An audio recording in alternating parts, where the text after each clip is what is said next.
E aí, pessoal, boa tarde para todos. Tem alguém aí?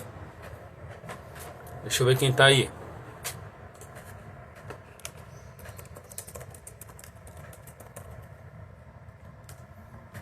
Eita, olha quanta gente aí. Beleza, boa tarde, gente, tudo bem?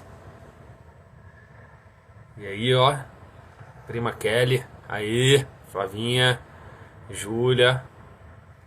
Olha, mano, entrou um monte de gente. Isso que é bom.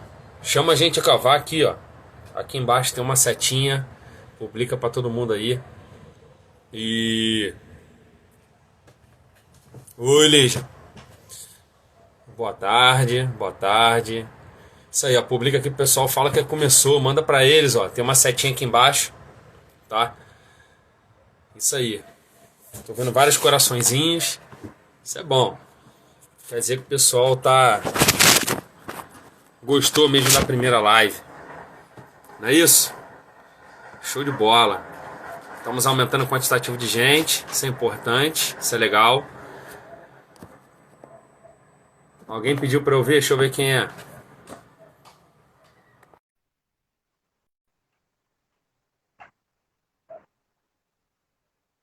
Ué, a Joana pediu pra eu ver e recusou. Tudo bem, Joana? Tá. Pessoal, vamos lá. Vou começar a conversar algumas coisas aqui. Peço a colaboração de vocês em relação à divulgação, tá? Já vão espalhando para o máximo de pessoas possíveis aí, tá bom? O professor Wallace, ele acabou de falar comigo aqui que ele tá com um probleminha, tá? Mas ele tá na verdade em trânsito e pediu para eu começar aqui a falar algumas coisas com vocês enquanto ele chega em casa, né? Ele já tá chegando em casa, em torno de 10 minutinhos ele já tá, 15 minutinhos ele já tá chegando. E aí, Nando, beleza? Renato, isso aí. Sabine, grande amigo Fernando, você é um grande amigo, cara. Isso aí. E aí, assim que ele chegar, tá? Qualquer coisa eu encerro essa live, aí eu entro com uma com ele, a gente já vai mandando pra frente aí com ele algumas informações que são interessantes, tá? Vinha, tudo bem? Gabizinha. Isso aí, um monte de gente entrando, isso é bom. Pessoal, vamos lá, eu vou conversar algumas coisas com vocês, tá? Relacionado ao que foram acontecendo nos últimos dias, né? Da semana passada que eu fiz aquela live com o Wallace pra cá, surgiu muita coisa. E eu acho importante a gente estar falando algumas coisas, né? E tá passando um pouco da realidade, né? Até o tema dessa live ela é mitos e verdades, né? Para desmistificar muita coisa. Foi surgindo, né, ao longo dessa semana um monte de coisa que eu vi, o pessoal aqui falando que se ingerisse álcool não ia se contaminar, se acabasse utilizando um medicamento ou outro de maneira profilática também não ia contaminar. Então, assim, muita coisa foi surgindo. Eu acho que todas essas coisas que foram surgindo criam um murmurinho muito grande para a população. Daí a população acaba acreditando naquilo e seguindo um pouco do que a maioria das pessoas fala, né? Gera uma onda, aquela onda vai crescendo e as pessoas vão utilizando cada vez mais aquela informação da melhor maneira possível, né? Então, o panorama que a gente tem hoje do Covid, né? Tá aumentando os casos, a gente vê que está aumentando em torno de quase 1.000 casos por dia, mais ou menos essa média no Brasil, tá? Eu tô falando de Brasil. E essa média, ela tá se mantendo 1.000, 1.000, 1.000, ela não tá aumentando muito mais do que 1.000. Você tem um fator positivo, né? Que a gente tem uma tendência, não pode confirmar nada, de que pode se estar estabilizando, né, o crescimento. Não quer dizer que não parou de crescer, é que ela estabilizou o crescimento no mesmo nível de contaminação, né? Então a gente tem que manter todos os cuidados que a gente já mantém, tá? Não tem como assinar para todo mundo, então vou assinar aqui. Assinar especificamente para um para o outro não dá. Então não tem como a gente deixar de continuar fazendo todos os cuidados possíveis, né?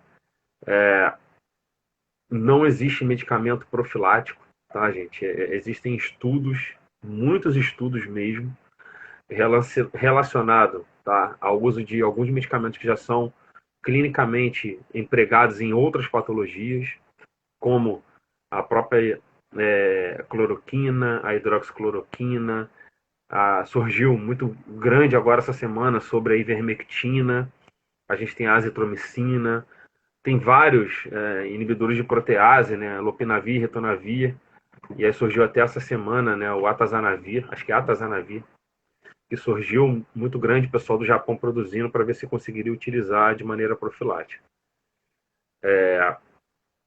Eu acho importante esclarecer para todo mundo que esses medicamentos, se forem utilizados, tá, tem que ser utilizados com controle, tá, com acompanhamento médico, né, então dentro do ambiente hospitalar principalmente. Muitos desses medicamentos, eles têm consequências que são difíceis, né, se uma pessoa utilizar esse medicamento fora do ambiente hospitalar de estar sendo tratado, e daí surgem vários problemas relacionados, tá, ao aparecimento de substâncias que seriam, né,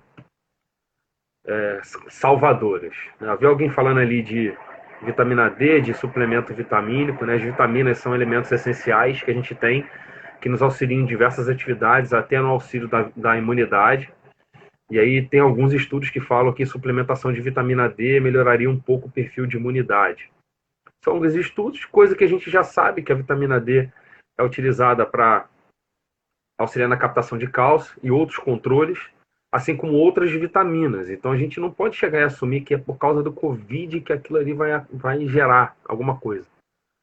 Tá? Então, fazer uma suplementação vitamínica, se necessária, no paciente com falta de vitaminas devido a uma má alimentação. Não é à toa que nesse momento uma grande recomendação ela é a alimentação segura, alimentação consciente, em cima do que os pacientes possam estar fazendo.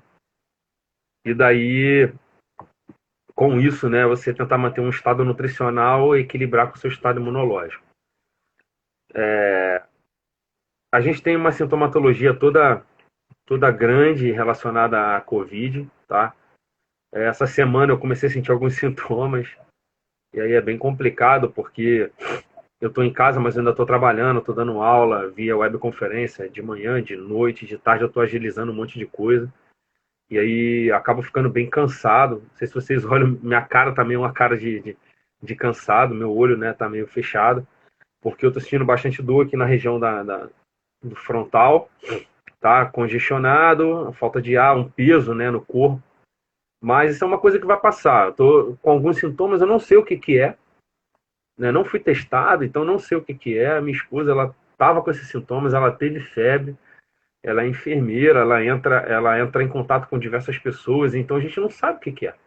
Eu fui vacinado para gripe já na semana retrasada, como profissional de saúde, e não sei, não testei nada relacionado ao Covid, não fiz nenhum tipo de teste, né, específico para o Covid, e eu tô com uma sintomatologia que, assim, para mim, né, não apareceu sintomas que para ela apareceu, né?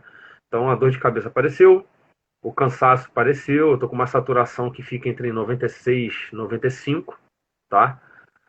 E acaba que isso deixa a gente cansado, uma saturação em torno de 98 para cima, né, o indicado, 97, 98. 98 para cima, eu tô com um pouco a menos, isso já me dá um cansaço, né? Eu não tô acostumado com essa saturação, e aí me dá um pouco de falta de ar. Hoje, por exemplo, de manhã, eu fui dar aula e em alguns momentos eu tive que parar para respirar um pouco, porque a gente estava falando rápido, tá? Pela webconferência, e isso acaba cansando bastante a gente em relação ao aparecimento dos sintomas e eu poder estar trabalhando, porque eu trabalho com a minha voz, né? Então tem que tá fazendo isso.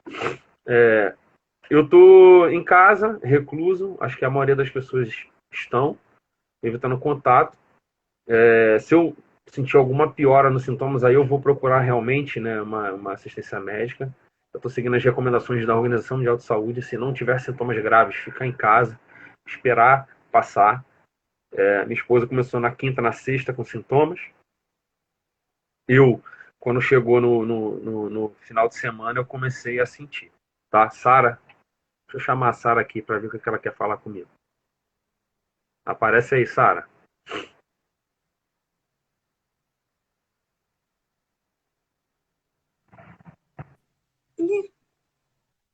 Cadê você, Sara? Tô aqui.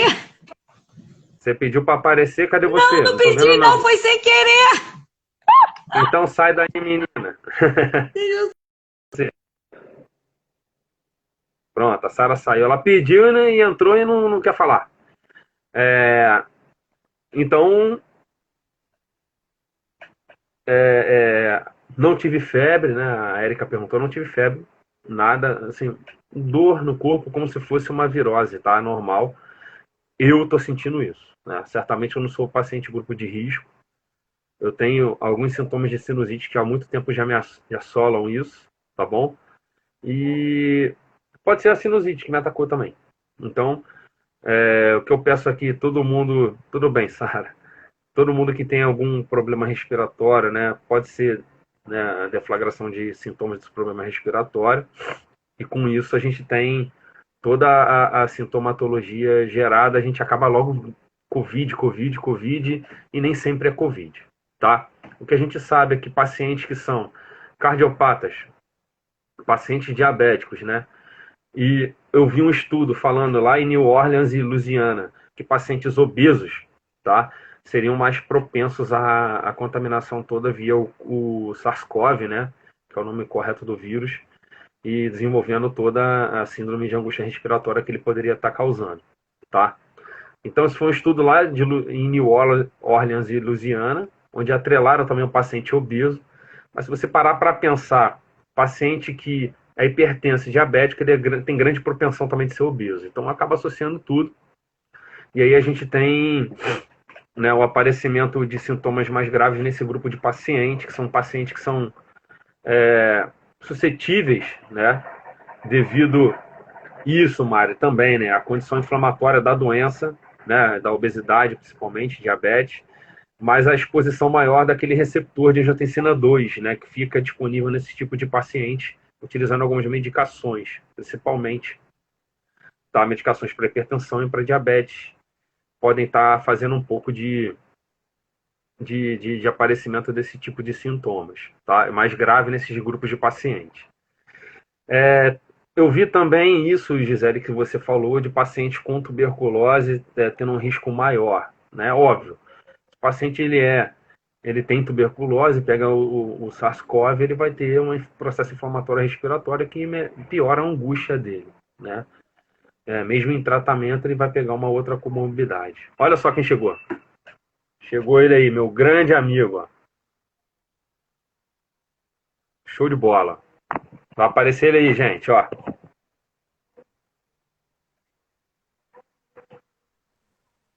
Olha ele aí. E aí, meu camarada? Beleza, cara? Beleza? Eu vou fazer o seguinte. Eu vou encerrar essa live aqui e a gente vai começar uma, que aí a gente consegue ficar 1 hora direto. Tá Beleza. bom? Pessoal, olha só. Eu vou encerrar e vou voltar.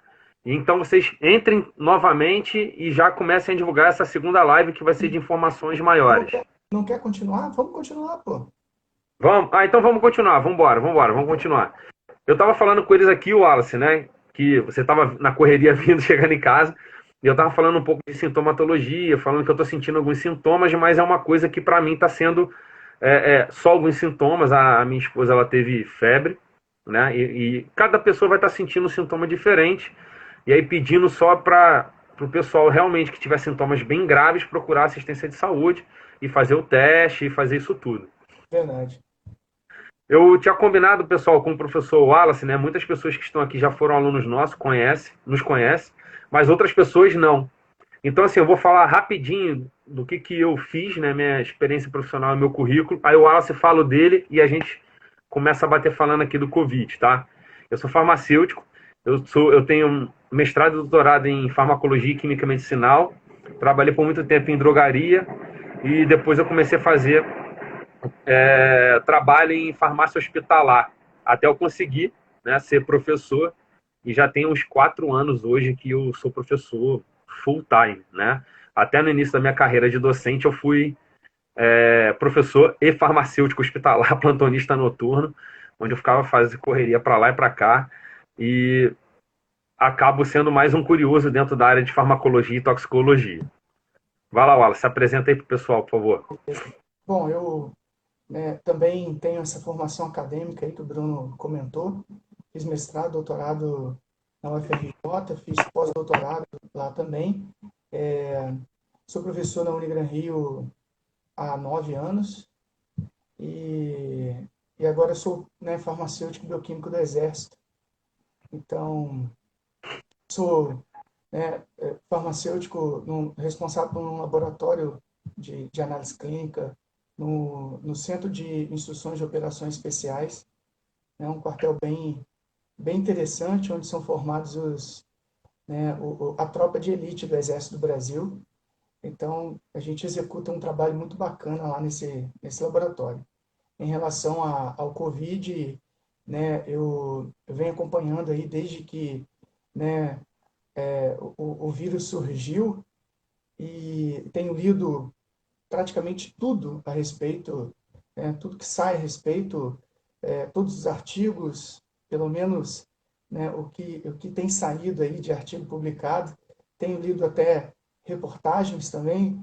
As reportagens geralmente são muito, são mais desinformadoras, mas enfim, os artigos não. Esses artigos, num momento como esse, é a luz, no fim do túnel. Geralmente, esses artigos, eles retratam situações que acabam provocando alterações verdadeiras, em protocolos, em manejo clínico. E, enfim, isso realmente tem colaborado bastante, para diminuir esse, sei lá, esse abismo de falta de conhecimento nessa fase aí dessa infecção. Eu até aconselho o pessoal a parar de acompanhar, noticiários e acompanhar mais a publicação científica mesmo a respeito. Porque aí, pelo menos, ficam sujeitos a menos pânico, para perceber que tem gente muito boa trabalhando e tentando de todas as formas socorrer vidas. Beleza? Em relação a isso que você falou, Wallace, a gente viu isso muito na semana retrasada e na semana passada, relacionado tanto à cloroquina e hidroxicloroquina, né? Isso gerou uma febre, e quem trabalha em farmácia comunitária, em drogaria, viu bastante a saída de muitos desses medicamentos, e aí o pessoal acabou retirando, esses medicamentos lá do comércio e tirando o tratamento de pessoas que realmente têm problemas crônicos, como artrite, lúpus, doenças inflamatórias crônicas que tomam hidroxicloroquina. E aí muitas pessoas estocaram em casa para poder, se eu tiver, eu tenho agora. Então, assim, essa histeria ela é causada muitas das vezes por um artigo que foi publicado, se eu não me engano, foi um estudo lá na França que eles estavam fazendo uso de cloroquina e também azitromicina. Isso gerou um rebuliço nas drogarias, tá? E a gente viu isso que você acabou de falar, né? Veiculado uma coisa, as pessoas querem, elas estão procurando uma solução, né? Acho que essa histeria ela é criada muito por veiculação de informações onde as pessoas assumem tudo como realidade e acabam levando como crítico tudo e tentam caçar alguma escapatória, né? Alguma coisa que possa fugir, né? E resolver esse problema. Então, por enquanto, a gente não tem, né? Deixando bem claro, né? A contaminação por SARS-CoV, né? E a infecção toda causada, ela não tem cura ainda. A cura que a gente tem muitas das vezes é espontânea e temos medicamentos de suporte.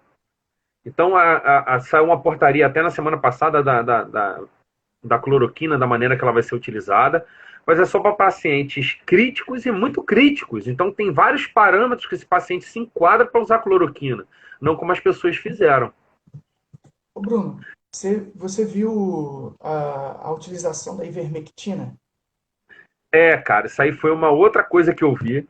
Isso aí foi um estudo preliminar em cultura de células, onde viram lá o perfil na cultura de célula, o sobrenadante, a quantitativo de vírus, né, do SARS-CoV tinha uma menor quantidade, né, no sobrenadante, sendo indicativo de menor contaminação.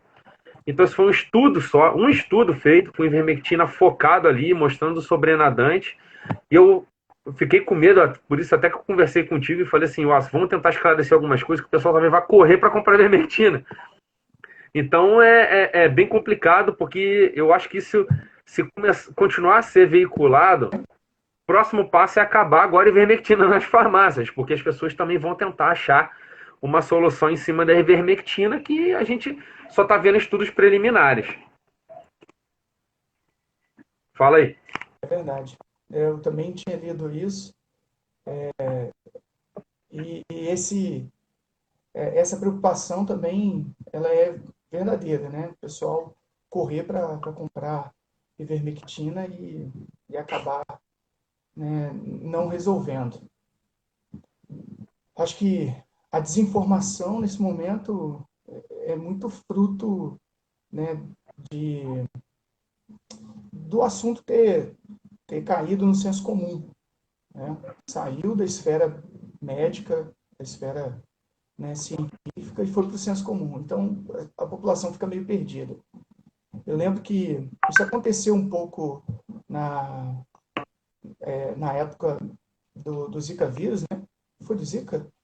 Foi com o Tamiflu? Foi. Né? Então... Não, o Tamiflu foi no H1N1. Foi uma febre do Tamiflu no H1N1. Eu lembro que eu trabalhava em drogaria e acabou H1N1 e acabou naquela época também álcool em gel em drogaria por causa da H1N1. É verdade, H1N1, sim. Pois é. Complicado. Outra coisa, eu comecei a procurar assim, de maneira aberta, né, tratamentos para SARS-CoV, Covid. E assim, bem curioso que eu achei um artigo, cara, ele mostrava mais de 40 substâncias diferentes e mais de 15 ou 20 plantas, né, ervas medicinais que eram utilizadas lá na região asiática do mundo. Foi tipo um review muito grande. E aí mostrava assim, o que geralmente causa histeria nas pessoas, né? O cara publicou um artigo que aquela planta tem um potencial de inibidor de protease, impedindo assim a replicação do vírus. Uma outra planta era um inibidor da fusão do vírus e inibir a penetração dele.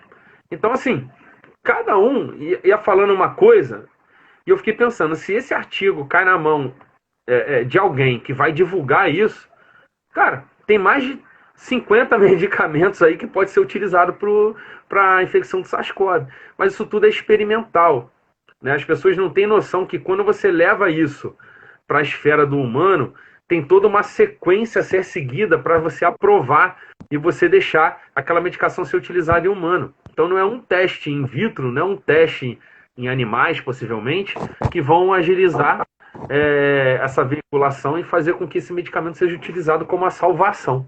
Não é verdade? Né, em situações como essa, né, tenta-se de tudo. Né? Os medicamentos mais utilizados, na verdade, são tentativa e erro. Eu estou vendo uma pergunta aqui muito interessante sobre... Deixa eu dar uma olhada aqui. Ó. Com base científicas, quando será de fato o pico da doença? É uma pergunta que a Vanessa está fazendo. Bom, Vanessa, a resposta para essa sua pergunta ela é bem complicada. Por quê? O que nós estamos vendo de resultados, né, do Covid hoje, na verdade, não reflete a realidade de hoje. Né? Esses resultados que nós estamos vendo são resultados que reflete, sei lá, uma semana atrás ou até, se bobear, 2 semanas atrás, visto que, né, a demora que o Brasil está tendo para liberar resultados. Então, a gente, até então, a gente não sabe com certeza se esse número de casos é realmente a realidade que nós estamos enfrentando hoje. Então, nós estamos aí com 3 semanas de quarentena. Então, talvez os resultados de hoje é da primeira semana de reclusão. E aí, né, talvez a gente ainda não tenha certeza de que aquela primeira semana de reclusão, né, foi, foi eficaz para reduzir a curva e tal. Então, é uma resposta bem difícil de ser dada. Eu convido você a entrar no site do Ministério da Saúde, covid.saude.gov.br, e aí você lá tem um acompanhamento praticamente em Tempo tempo real, né? real do número de casos. Exato. E aí eu te convido a analisar duas curvas.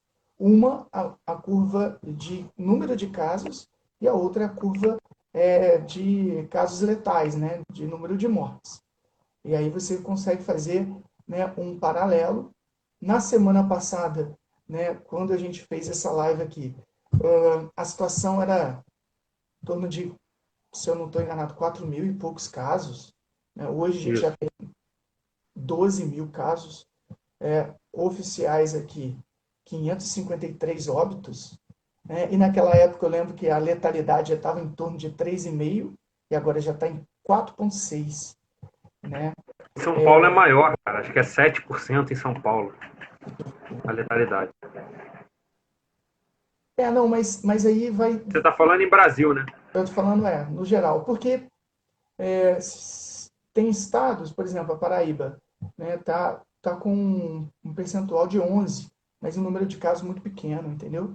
Então, né, esse paralelo, assim, por estado, eu acho que ele acaba não respondendo muita coisa, beleza?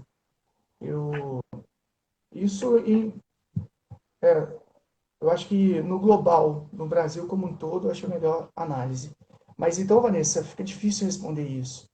Então, a gente vai ter que aguardar mesmo, né? Infelizmente, a gente vê pessoas na rua, pessoas que estão, né, em plenas atividades físicas, e a gente vê que a reclusão, né, distanciamento social, ele não está acontecendo de fato. E aí começa a acender, né, uma série de interrogação a respeito se realmente, sei lá, essa reclusão está sendo viável, se, se realmente há necessidade de continuar com ela. Então, enfim, fica muito difícil analisar isso. Eu acredito muito que o Ministério da Saúde ele está bem, né, direcionado, está bem comandado. Então, foi uma vitória muito grande, né, a permanência do ministro da Saúde, né, no direcionamento disso tudo aí. Então, acredito que a gente tenha que seguir essas determinações, né? Mas eu acredito fielmente que essa reclusão ela não vai durar por muito tempo, não. Então, eu já estou até ansioso para voltar para a sala de aula, né? E eu espero que seja muito breve. Sabe, Bruno, uma coisa que foi perguntada na semana passada sobre casos de gestante, né? E eu lembro que até então tinha saído um artigo com 6 casos, com um estudo com 6 mulheres gestantes e Uhum. tal, e 2 bebês tinham positivado. E alguns dias depois, 2 ou 3 dias depois, saiu um outro artigo com 16 casos e nenhum bebê tinha positivado. E aí, hoje, eu vi que uma reportagem, não um artigo científico, uma reportagem, é uma, uma mulher grávida, né, teve que quer dizer, ela faleceu, né, e, e o bebê foi retirado. Então, enfim, é uma situação muito complicada, né? E falar sobre esse assunto parece que não, parece que, né, que a transmissão vertical ela não é tão fácil, tão simples de acontecer, pelo menos pelos artigos, mas a gente não pode descartar. Então, mulheres grávidas, mulheres que estão amamentando, elas precisam, necessitam, né, cuidados maiores, né, até isso ficar bem esclarecido. Beleza? A gente também tem uma outra coisa que as pessoas acabaram fazendo, que é a confecção em casa de máscaras, né, de pano. Isso é importante a gente ressaltar que as pessoas acabam confeccionando essas máscaras e ficam usando dentro de casa. Não é para usar dentro de casa. Isso é para quando em um determinado momento você for sair de casa e for possivelmente entrar em contato com alguém, você tenha um mínimo de proteção. É a mesma coisa o uso da luva. Se você vai na rua usando uma luva, pega o celular, pega uma coisa, pega outra, você está espalhando aquilo que você pegou. Então, as pessoas podem fazer a luva em casa, ou a luva não, perdão, a máscara em casa, vão utilizar essa máscara ao sair, quando voltar essa máscara tem que ser higienizada, lavada, e se você for sair novamente, você tem que usar outra máscara, você não pode usar a mesma porque ela ainda não secou. Então, pode estar fazendo todos os cuidados, eu acho que a gente deve manter todos os cuidados. Uma coisa que eu observei muito, né, e eu comecei a olhar em cima dos dados, já tem mais ou menos uma semana que a gente só está aumentando 1.000 casos por dia.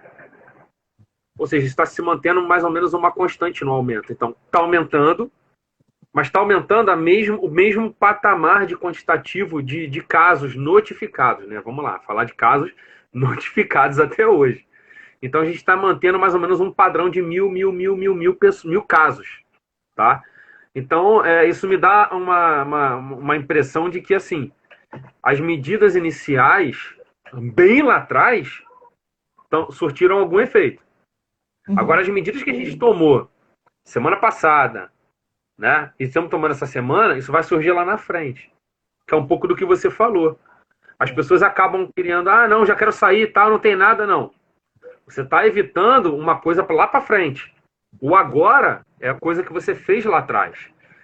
Então, as pessoas têm que tentar evitar o contato ainda, né? No domingo eu tive que dar uma passada no supermercado, né? E, rapaz, eu encontrei lá pessoas com luvas e pessoas com máscaras. E achei muito engraçado. Por quê? As pessoas não sabem, elas não sabem utilizar isso, né? Primeiro, máscaras de todo tipo. Máscaras com bichinho, máscaras com... até bonitinho. Mas as pessoas, elas acham que estando de luvas, estando com a máscara, elas estão blindadas, né? Não é bem assim. Eu acho até, inclusive, se você não tá, se você não sabe como utilizar, é melhor você não utilizar. Eu vi um senhor que ele estava com uma máscara muito fina e ele suava, ele transpirava tanto que a máscara estava toda molhada e ele estava de luva. Cara, e o tempo todo ele colocando a mão no carrinho, nas coisas e colocando a mão na máscara. Ou seja, é melhor ele estar sem, porque aí ele se preocupa em lavar as mãos, em usar o álcool gel, do que ele achar que a luva está protegendo ele e ele continuar com os hábitos, né, errados, a respeito, né, de não lavar a mão mesmo estando com luva, né? Ou seja, usando de forma errada. Eu vi um comentário aqui falando sobre o H1N1, né? O H1N1 continua causando mortes.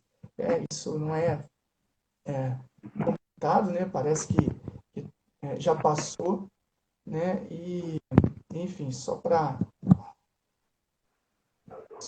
relatar aqui alguns comentários. Engraçado, Bruno, naquela semana, né? Eu tinha comentado assim, é o terceiro dia consecutivo que o número de casos cai. O que aconteceu no dia seguinte? Aumentou. O número deu um boom, foi lá para cima. Então, é muito complicado falar né, epidemiologicamente num momento como esse. Mas o perfil, o perfil da curva de crescimento no Brasil, ele está, né, com altos e baixos. Então, tem um dia que tem um número muito grande de casos, eu acredito que o número de resultados, né, naquele dia, o número de exames foi bem maior, né? Isso. E aí depois 2 dias consecutivos, 3 dias consecutivos, dá uma caída no número de novos casos. Então, por isso a gente não pode nunca deixar de olhar para a curva de letalidade, né?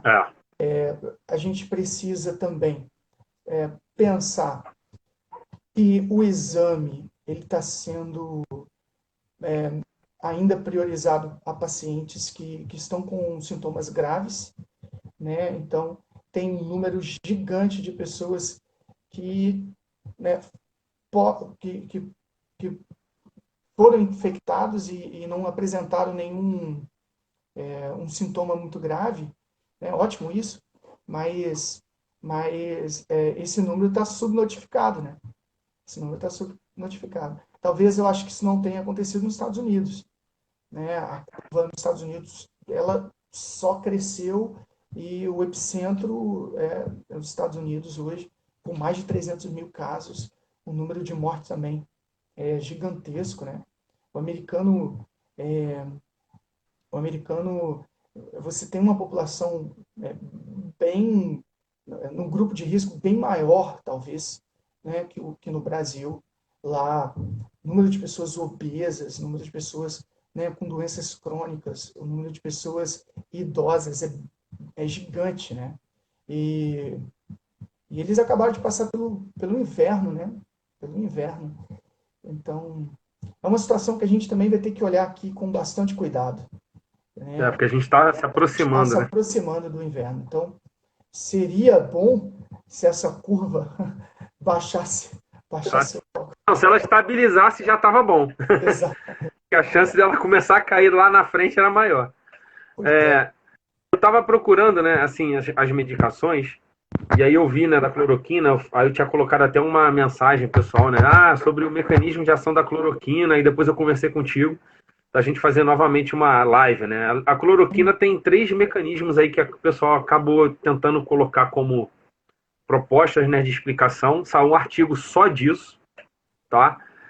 Um artigo de New Insights, né, de Antiviral Effects of Chloroquine. Então, pô, novas perspectivas. E eles relatam 3 coisas que a cloroquina já faz em outros tipos de vírus e poderia estar fazendo, tá, sobre o SARS-CoV. A gente tem a inibição, né, ela faz uma glicolidação. Não consigo falar essa palavra. Vamos lá. Vai fazer uma alteração, né, na estrutura da proteína de adesão do vírus. Então, ele está fazendo uma glicolidação. Não vou conseguir falar agora que estou tentando lembrar o nome. Vai fazer uma glicosilação, isso mesmo. Na proteína e aí impedir a fusão, né, a aderência ali. Outra coisa que ela ia estar fazendo era alteração de pH. Ela estaria alcalinizando o meio ali próximo do endossoma e isso dificultaria a penetração do endossoma. Então seria um segundo mecanismo. Tanto para penetração quanto dentro da célula o vírus a cloroquina iria estar fazendo ali uma alteração de pH, onde as proteínas virais não iam conseguir iniciar o processo de replicação.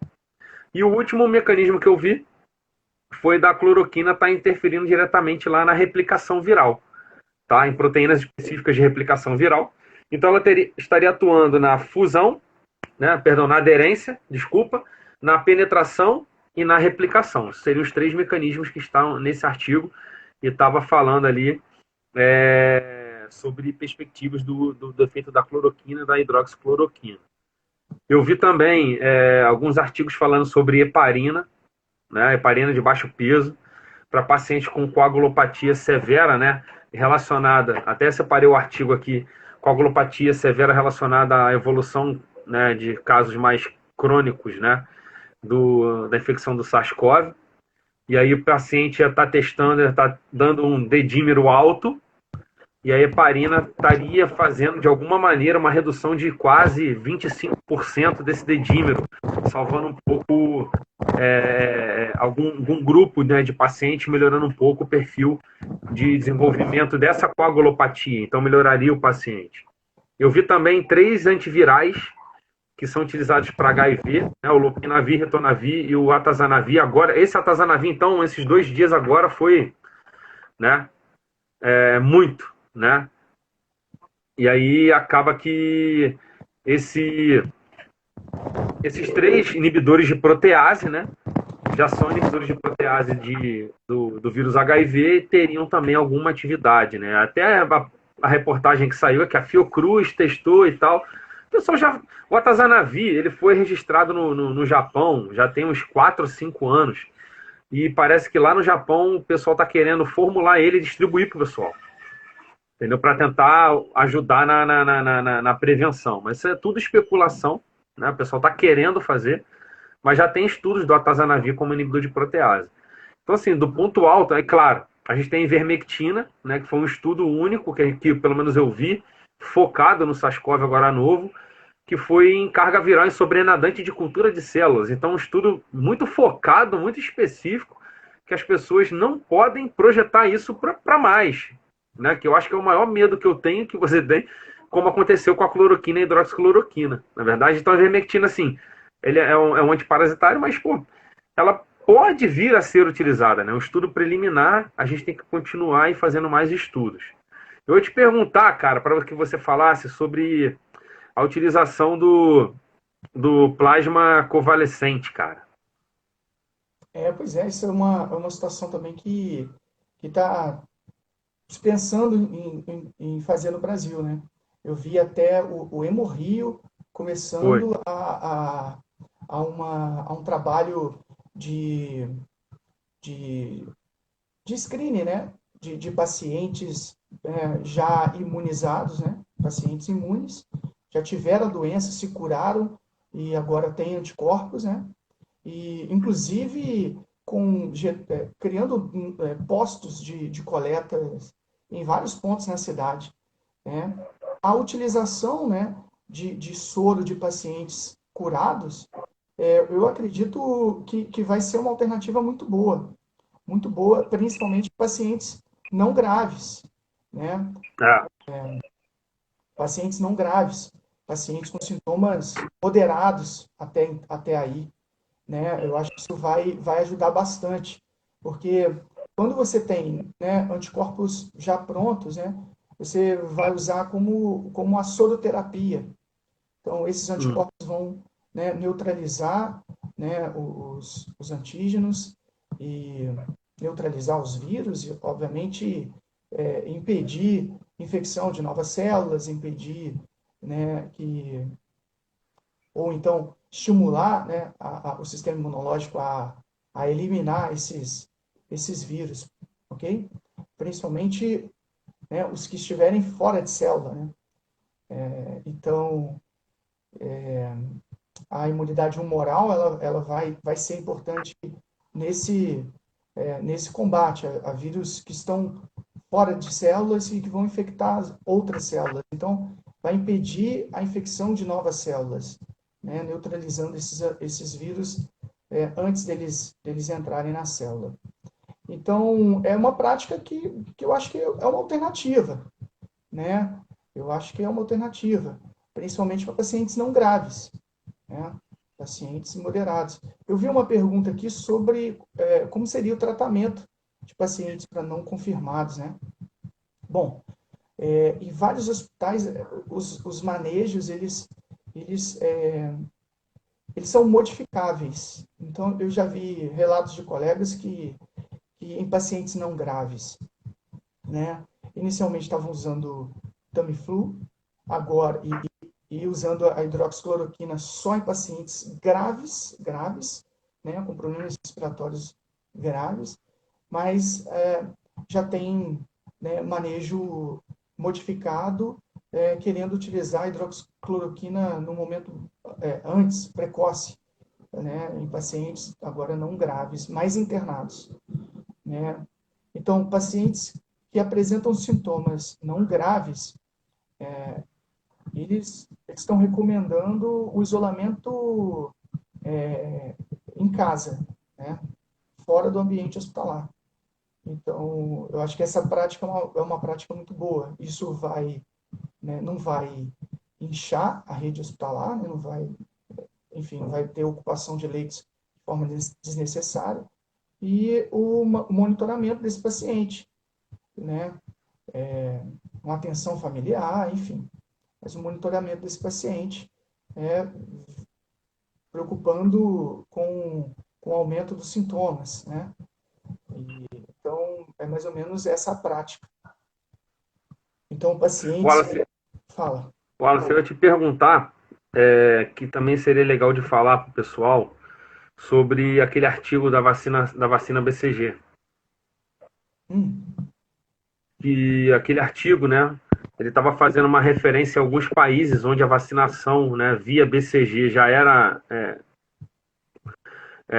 predeterminada há algum tempo. Aqui no Brasil a gente tem desde 1920, né, mas o interessante é que em 1900, até a década de 70, né, eram bacilos por estados, né, então não era essa vacina que a gente tem hoje.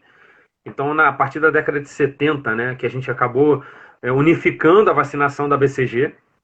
E tem vários artigos que antes já falam de alteração de imunidade, né, pela BCG.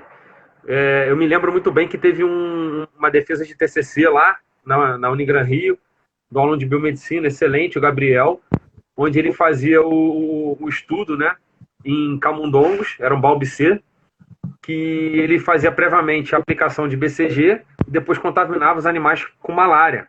uhum, E ele conseguiu ver que no grupo dos animais que acabavam, né, e tinham utilizado BCG, né, a contaminação por malária era menor. Alguma coisa envolvendo aí uma imunidade adquirida, né, após BCG, e aí estaria atrelando assim um perfil de contaminação menor. Então esse artigo, né, ele também veio com a mesma batida, mostrando países, né, que tinham boom de casos, como a Itália, a Espanha, lá se não tem a prática de vacinação da BCG, né? E outros países, como ali da região asiática, não me engano, acho que o Irã e outros países têm a vacinação, não tinham esse boom de casos tão grande, né? Então, assim, para as pessoas que talvez leram isso, ou estão vendo agora, ou ouviram isso, não é para correr para o posto tomar BCG, tá, gente? Você já foi vacinado, você já tomou essa vacina, né, quando você era criança, então você é, já está imune ao bacilo. Se você vai ter essa imunidade adquirida por causa do bacilo, a gente não sabe. Então, assim, isso é só um estudo, como os outros que a gente já conversou, atrelados ao aparecimento, né, de atividade imunológica adquirida por uma vacina. Então, não é para correr, não é para correr comprar ivermectina, não é para sair correndo comprando cloroquina e hidroxicloroquina, na verdade não vai nem achar. Não é para correr comprar esses inibidores de protease, porque não vai adiantar, cara. A gente não tem um protocolo fechado. Assim como o Wallace falou, o próprio plasma não é uma coisa que já está fundamentada. A gente está tentando, e alguns países já estão fazendo protocolos, e são coisas que a gente está observando que vai chegar um momento que certamente pode ser uma alternativa. Eu acho que a palavra é essa, ser uma alternativa. Wallace, eu vou deixar tu falar aí, fazer uhum. uma última explanação, que já vai dar uma hora, que eu estou marcando o tempo ali, e aí a live vai fechar. Eu comecei, era 4:04 mais ou menos, deve ter mais uns 10 minutos aí. Você quer falar mais alguma coisa? Eu tô vendo os comentários aqui, tem participantes aqui que estão relatando casos de coronavírus na família, falando que o pai tá internado. Eu tô tentando fazer uma leitura aqui das perguntas.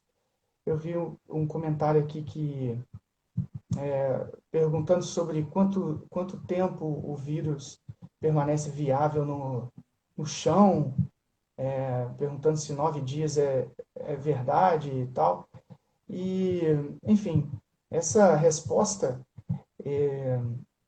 sobre a viabilidade, né, da partícula viral em vários objetos, ela varia bastante, né? A gente até comentou semana Foi. passada, depende do tipo de material em que o vírus é encontrado.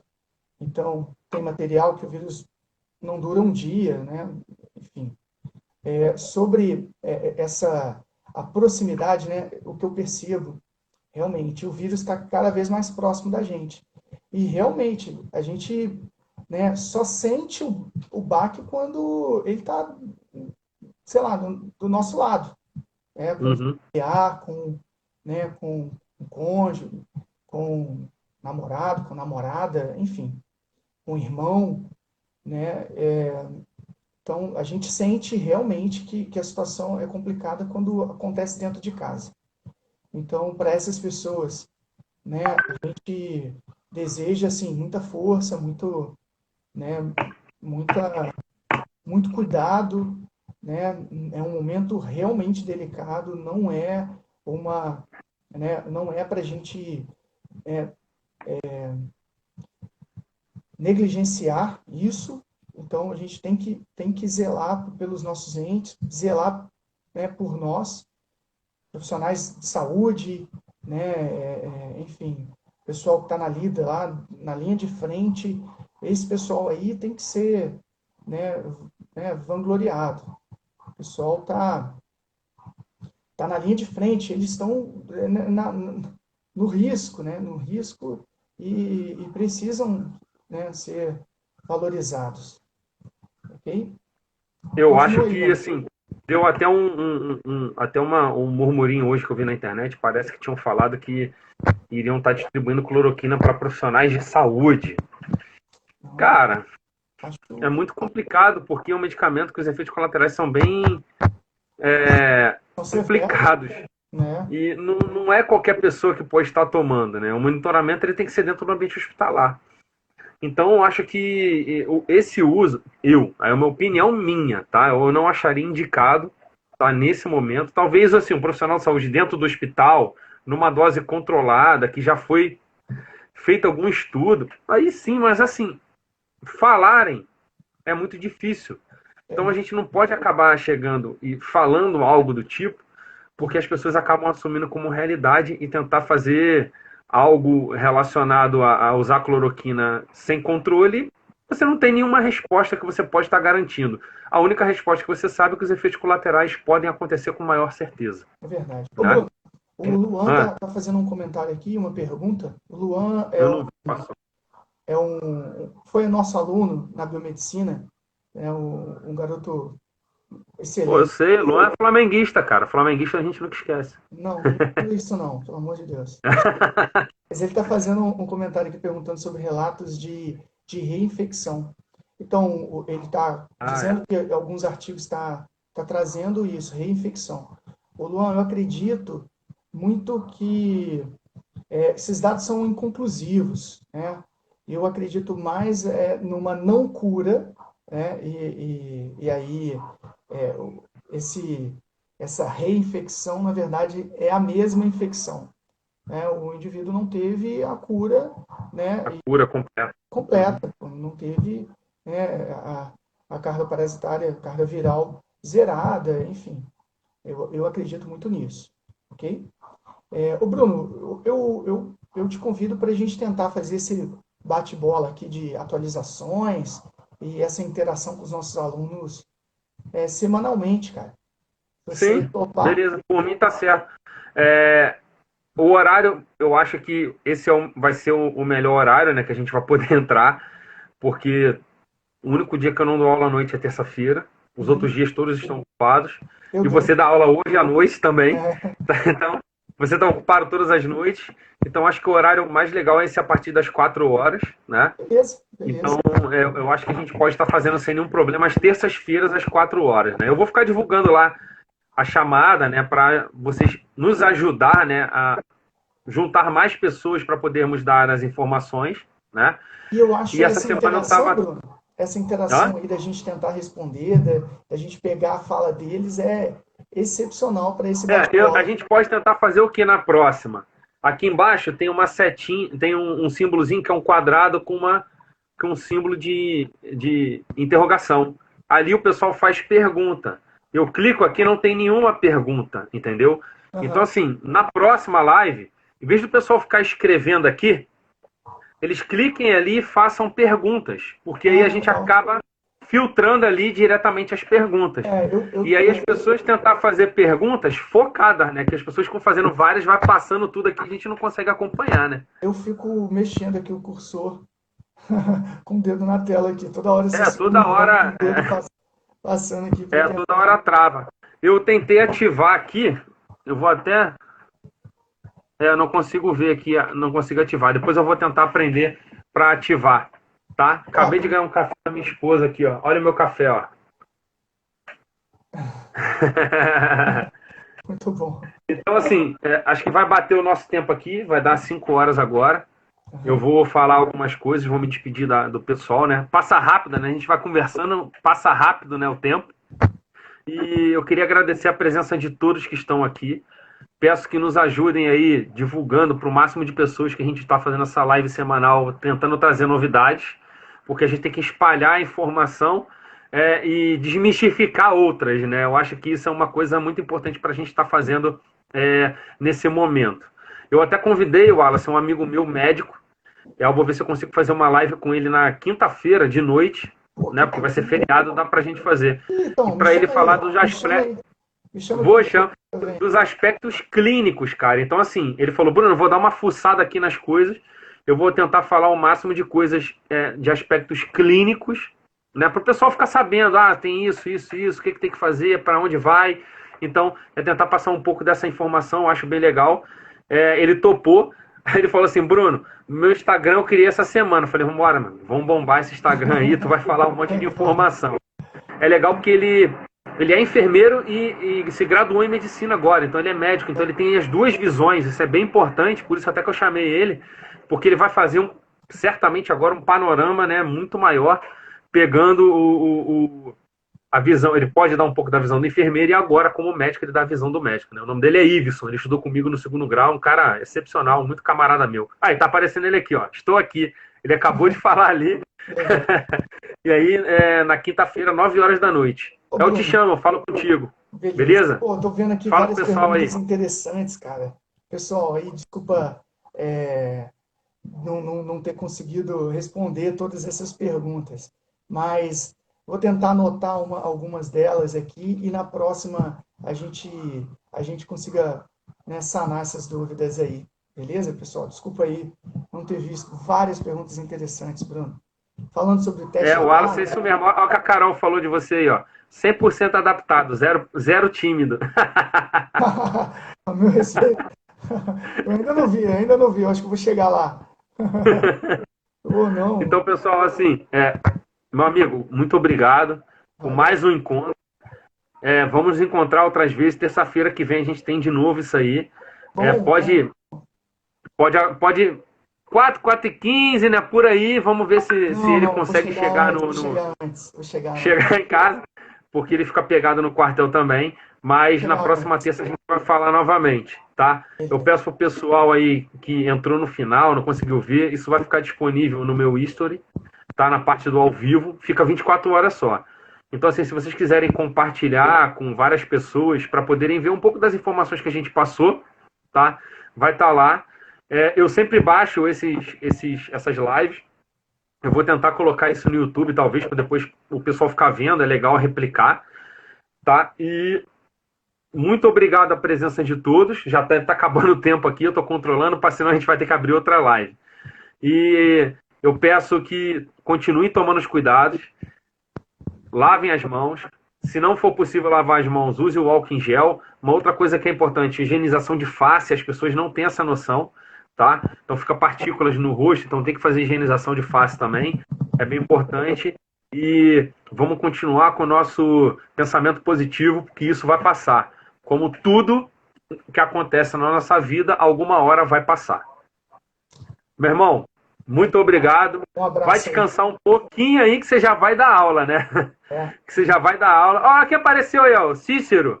Faltando 30 segundos para acabar, o Cícero apareceu aí, ó. Cícero, vai ficar para a próxima.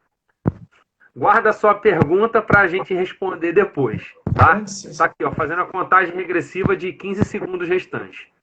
Pessoal, ó, Wallace, meu irmão, um grande abraço. Valeu. Até terça-feira e vamos juntar mais informação para passar para esse pessoal, ó. Força. Brasil!